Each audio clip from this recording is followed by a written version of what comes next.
ये कहानी एक रहस्यमय जीव बेई से शुरू होती है, जिसका नाम मुहावरे लॉम्पे वेजैन से लिया गया है। कहा जाता है कि बेई बहुत दुर्लभ होता है। उसके पिछले पैर जन्म से ही अधूरे होते हैं, लेकिन उसकी बुद्धि असाधारण रूप से तेज होती है। जब भी भेड़ियों के झुंड को कोई कठिन समस्या आती है, तो यही बेई उन्हें चालाकी भरी सलाह देता है। कहा जाता है कि वह हजारों भेड़ियों और लोमड़ियों के संयोग से पैदा हुआ एक अनोखा जीव है। अपनी तीक्ष्ण बुद्धि के कारण वह भेड़ियों का रणनीतिकार या सेनापति माना जाता है। एक रात की बात है। लगभग 60 वर्ष का एक व्यक्ति, जिसे लोग छोटा हुआ कहते थे, जंगल में शिकार करने गया था। समय का ध्यान न रहने के कारण वह देर कर बैठा। जल्दी घर पहुंचने के लिए उसने पहाड़ों और घने जंगल से होकर एक शॉर्टकट रास्ता चुना। लेकिन उसे क्या पता कि कुछ ही देर में के खूंखार भेड़ियों ने उसे घेर लिया है।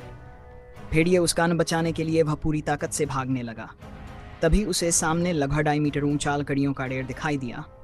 उसे लगा जैसे उसे जीवन दान मिल गया हो। वह तेजी से दौड़कर उस ढेर पर चढ़ गया और फिलहाल खतरे से बच गया। लेकिन भेड़िए इतनी आसानी से हार मानने वाले नहीं थे। उनमें से 2 भेड़ के लिए चले गए और एक वहीं पहरा देने लगा। तभी अचानक जोरदार हुआ हुआ की आवाज गूंजी। कुछ ही क्षण बाद वे भेड़िए एक अजीब से प्राणी को अपनी पीठ पर लेकर लौटे। उस प्राणी का चेहरा इंसान जैसा था, लेकिन उसकी आंखों में चालाकी और क्रूरता झलक रही थी। उसने भेड़ियों को कुछ संकेत दिए। भेड़ियों ने उसकी बात समझ ली और लकड़ियों के ढेर के नीचे से एक एक लकड़ी खींचकर निकालने लगे। देखते ही देखते ढेर छोटा हो गया और वह व्यक्ति नीचे गिर पड़ा। जैसे ही एक भेड़िया उस पर झपटा, अचानक हवा को चीरती हुई एक त्रिशूल जैसी भाला आकर उस भेड़िए को मार गिराती है। बाकी भेड़िए डरकर भाग जाते हैं। अब वह रहस्यमयी बेई वहां से भागने के बजाय उस व्यक्ति की ओर रेंगने लगा। उसकी आंखों में गहरा बदला साफ दिखाई दे रहा था। तभी पीछे से एक शिकारी मशाल लेकर आता है।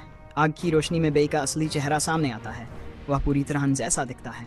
तभी सच्चाई सामने आती है।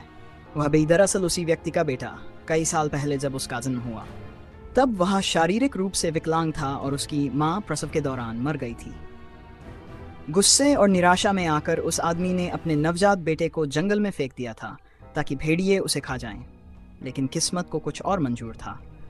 भेड़ियों ने उसे मारने के बजाय अपना लिया। अपनी असाधारण बुद्धि के कारण वह धीरे धीरे उनका सलाहकार बन गया और अंततः भेड़ियों का सेनापति। आज जो घटना दिख रही थी वह कोई संयोग नहीं था, बल्कि उसी बेटे की सोची समझी बदले की योजना थी।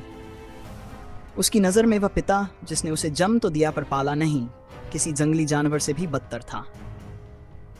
अपने सामने अपने ही बेटे को इस हालत में देखकर बूढ़ा व्यक्ति पछतावे से भर जाता है। कहानी यहीं खत्म हो जाती है और एक सवाल छोड़ जाती है।